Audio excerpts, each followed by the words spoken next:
ಬೆಳ್ಳಂಬೆಳಗ್ಗೆ ಭ್ರಷ್ಟ ಅಧಿಕಾರಿಗಳಿಗೆ ಐಟಿ ಅಧಿಕಾರಿಗಳು ಬಿಸಿ ಮುಟ್ಟಿಸಿದ್ದಾರೆ. ಕರ್ನಾಟಕ, ತಮಿಳುನಾಡು ಸೇರಿದಂತೆ ದೇಶದ 78 ಕಡೆ ಐಟಿ ದಾಳಿಯನ್ನ ನಡೆಸಲಾಗಿದೆ.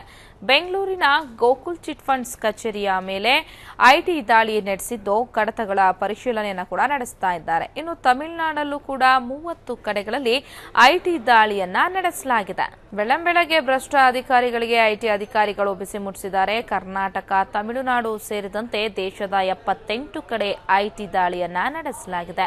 ಬೆಂಗಳೂರಿನ ಗೋಕುಲ್ ಚಿಟ್ ಫಂಡ್ ಕಚೇರಿಗಳ ಮೇಲೆ ಐಟಿ ದಾಳಿಯನ್ನ ನಡೆಸಿದ್ದು ಕಡತಗಳ ಪರಿಶೀಲನೆಯನ್ನ ಕೂಡ ನಡೆಸ್ತಾ ಇದ್ದಾರೆ. ಹಾಗೆ ತಮಿಳುನಾಡಿನಲ್ಲೂ ಕೂಡ 30 ಕಡೆಗಳಲ್ಲಿ ಐಟಿ ದಾಳಿಯನ್ನ ನಡೆಸಲಾಗಿದೆ. ಸೊ ಬೆಂಗಳೂರಿನಲ್ಲೂ ಕೂಡ ಗೋಕುಲಂ ಈ ಒಂದು ಚಿಟ್ ಫಂಡ್ಸ್ ಏನು ತಮಿಳುನಾಡು ಮೂಲದ ಚಿಟ್ ಫಂಡ್ ಆಗಿರುತ್ತೆ. ಸೊ ಇಲ್ಲೂ ಕೂಡ ಐಟಿ ಅಧಿಕಾರಿಗಳು ದಾಳಿ ನಡೆಸಿದ್ದು, ಅಂತೆಯೇ ತಮಿಳುನಾಡಲ್ಲೂ ಕೂಡ 30 ಕಡೆಗಳಲ್ಲಿ ಐಟಿ ದಾಳಿ ನಡೆಸಲಾಗಿದೆ. ಇವಾಗ ಮತ್ತಷ್ಟು ಮಾಹಿತಿಯನ್ನ ನೀಡಲಿಕ್ಕೆ ನಮ್ಮ ನೇರ ಸಂಪರ್ಕದಲ್ಲಿದ್ದಾರೆ ಪ್ರತಿನಿಧಿ ಭವ್ಯ ಶಿವರೂರು. ಭವ್ಯ, ಇಲ್ಲಿ ನೋಡೋದಾದ್ರೆ ಬೆಳಬೆಳಗ್ಗೆನೆ ಐಟಿ ಅಧಿಕಾರಿಗಳು ದಾಳಿ ನಡೆಸಿದರೆ, ಅದು ಕೂಡ ಗೋಕುಲಂ ಅನ್ನುವಂತಹ ಚಿಟ್ ಫಂಡ್ಸ್, ಬಹುಶಃ ಇದು ತಮಿಳುನಾಡು ಮೂಲದ ಚಿಟ್ ಫಂಡ್ ಆಗಿದೆಯಾ? ಏನಿದೆ ಈ ಬಗ್ಗೆ ಹೆಚ್ಚಿನ ಮಾಹಿತಿ?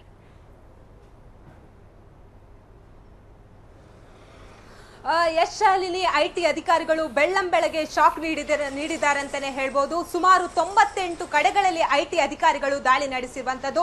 500 ಮತ್ತು 1000 ನೋಟುಗಳು ನಿಷೇಧ ಆದ ದಿನದಿಂದ ಎಲ್ಲಾ ಒಂದು ಸಂಸ್ಥೆಗಳಿಗೆ ತಮ್ಮ ದಾಖಲೆ ಪತ್ರಗಳನ್ನು ನೀಡುವಂತೆ ಒಂದು ನೋಟಿಸ್ ಅನ್ನು ಕೂಡ ನೀಡಿದ್ರು. ಮಾರ್ಚ್ 30ಕ್ಕೆ ಒಂದು ಡೆಡ್ ಲೈನ್ ಅನ್ನು ಕೂಡ ಕೊಟ್ಟಿದ್ರು.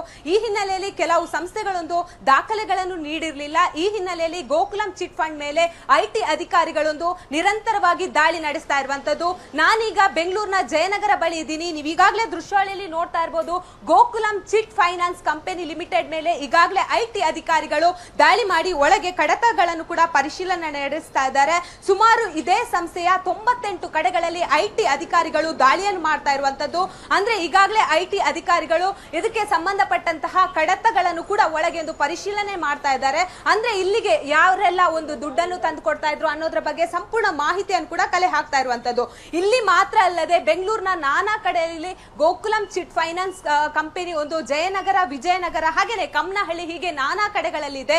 ಇಲ್ಲಿ ಎಲ್ಲಾ ಒಂದು ಅಧಿಕಾರಿಗಳು, ಐಟಿ ಅಧಿಕಾರಿಗಳು ಈಗಾಗಲೇ ಬೆಳ್ಳಂಬೆಳಗ್ಗೆ ತೆರಳಿ ಈಗಾಗಲೇ ಒಂದು ಪರಿಶೀಲನೆಯನ್ನು ಕೂಡ ನಡೆಸ್ತಾ ಇದ್ದಾರೆ. ಇಷ್ಟು ಮಾತ್ರ ಅಲ್ಲದೆ ತಮಿಳುನಾಡು ಸೇರಿದಂತೆ ಚೆನ್ನೈ, ಕರ್ನಾಟಕದಾದ್ಯಂತ ಸುಮಾರು 98 ಶಾಖೆಗಳನ್ನು ಇದು ಹೊಂದಿದೆ. ಶಾಖೆಗಳ ಮೇಲೆ ಕೂಡ ಅಧಿಕಾರಿಗಳೊಂದು ದಾಳಿ ನಡೆಸ್ತಾ ಇರುವಂತದ್ದು. ಶಾಲಿನಿ, ಎಸ್, ಇದರ ಮೂಲ ಒಡೆತನ ಯಾರ್ದು ಏನು ಅನ್ನೋದೇನಾದ್ರೂ ಪತ್ತೆಯಾಗಿದೆಯಾ? ಸೊ ಯಾವೊಬ್ಬ ಐಟಿ ಅಧಿಕಾರಿಯ ನೇತೃತ್ವದಲ್ಲಿ ಈ ದಾಳಿ ನಡೀತಾ ಇದೆ ಸದ್ಯ ಬೆಂಗಳೂರಿನಲ್ಲಿ?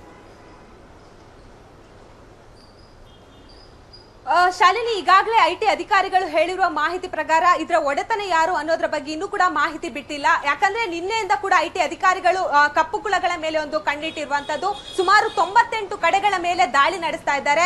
ಇನ್ನೂ ಕೂಡ ಸ್ಪಷ್ಟವಾಗಿ ಮಾಹಿತಿಯನ್ನು ಕೂಡ ನೀಡ್ತಾ ಇಲ್ಲ. ಈಗಾಗಲೇ ಕಡತಗಳ ಪರಿಶೀಲನೆಯನ್ನು ಕೂಡ ನಡೆಸ್ತಾ ಇದ್ದಾರೆ. ಇದಕ್ಕೆ ಸಂಬಂಧಪಟ್ಟವರನ್ನು ಕೂಡ ಒಂದು ವಿಚಾರಣೆಯನ್ನು ಕೂಡ ನಡೆಸ್ತಾ ಇರುವಂತದ್ದು. ಮತ್ತೊಂದ್ ಕಡೆ ಇಲ್ಲಿಂದ ಎಲ್ಲೆಲ್ಲ ಹಣಗಳು ಟ್ರಾನ್ಸಾಕ್ಷನ್ ಆಗಿದೆ ಅದರ ಬಗ್ಗೆ ಸಂಪೂರ್ಣವಾಗಿ ಕಡತಗಳ ಪರಿಶೀಲನೆ ಕೂಡ ನಡೀತಾ ಇರುವಂತದ್ದು. ಎಸ್ ಭವ್ಯ, ಸದ್ಯದ ಮಾಹಿತಿ ಪ್ರಕಾರ ಕೇವಲ ಬೆಂಗಳೂರಿನಲ್ಲಿ ಈಗ ಗೋಕುಲಂ ಚಿಟ್ ಫಂಡ್ ಮೇಲೆ ಮಾತ್ರ ಐಟಿ ಅಧಿಕಾರಿಗಳು ದಾಳಿ ನಡೆಸಿದ್ರೆ ಅಥವಾ ಬೇರೆ ಎಲ್ಲಾದ್ರೂ ದಾಳಿ ಆಗಿದೆಯಾ ಬೆಂಗಳೂರಿನಲ್ಲಿ? ಸದ್ಯ ಶಾಲಿನಿ ಅಪ್ಡೇಟ್ಸ್ ಪ್ರಕಾರ ಗೋಕುಲಂ ಫೈನಾನ್ಸ್ ಮೇಲೆ ದಾಳಿ ನಡೀತಾ ಇರುವಂತದ್ದು. ಇಷ್ಟು ಮಾತ್ರ ಅಲ್ಲದೆ ಹಲವಾರು ಸಂಸ್ಥೆಗಳ, ಖಾಸಗಿ ಸಂಸ್ಥೆಗಳ ಮೇಲೆ ಕೂಡ ಐಟಿ ಅಧಿಕಾರಿಗಳು ಕಣ್ಣಿಟ್ಟಿರುವಂತದ್ದು. ಯಾಕಂದ್ರೆ ಈಗಾಗಲೇ 500 ಮತ್ತು 1000 ನೋಟುಗಳು ನಿಷೇಧ ಆದ ದಿನದಿಂದ ಕೂಡ ಎಲ್ಲಾ ಖಾಸಗಿ ಬ್ಯಾಂಕ್ಗಳು ಹೀಗೇನೆ ಹಲವಾರು ಚಿಟ್ ಫಂಡ್ಗಳ ಮೇಲೆ ಒಂದು ನೋಟಿಸ್ ಗಳನ್ನು ಕೂಡ ನೀಡಿತ್ತು. ಅಂದ್ರೆ ತಮ್ಮ ಟ್ರಾನ್ಸಾಕ್ಷನ್ ಎಲ್ಲೆಲ್ಲ ಯಾರೆಲ್ಲ ಇನ್ವೆಸ್ಟ್ ಮಾಡ್ತಾ ಇದ್ದಾರೆ ಅದರ ಸಂಪೂರ್ಣ ಮಾಹಿತಿಯನ್ನು ಕೊಡಿ ಅನ್ನೋದ್ರ ಮಾರ್ಚ್ 31ರೊಳಗೆ ಡೆಡ್ ಲೈನ್ ಅನ್ನು ಕೂಡ ನೀಡಿದ್ರು. ಆದ್ರೆ ಕೆಲವೊಂದು ಸಂಸ್ಥೆಗಳು ಇನ್ನೂ ಕೂಡ ತಮ್ಮ ಬಳಿ ಕಡತಗಳು ಹಾಗೇನೆ ಮಾಹಿತಿಗಳನ್ನು ನೀಡದ ಹಿನ್ನೆಲೆಯಲ್ಲಿ ಇನ್ನೂ ಕೂಡ ಐಟಿ ಅಧಿಕಾರಿಗಳು ಅವರ ಮೇಲೆಲ್ಲ ದಾಳಿ ಮಾಡಿ ಒಂದು ಪರಿಶೀಲನೆಯನ್ನು ನಡೆಸ್ತಾ ಇರುವಂತದ್ದು. ಶಾಲಿನಿ, ಥ್ಯಾಂಕ್ ಯು ಭವ್ಯ, ನಿಮ್ಮೆಲ್ಲ ಡೀಟೇಲ್ಸ್ಗಾಗಿ.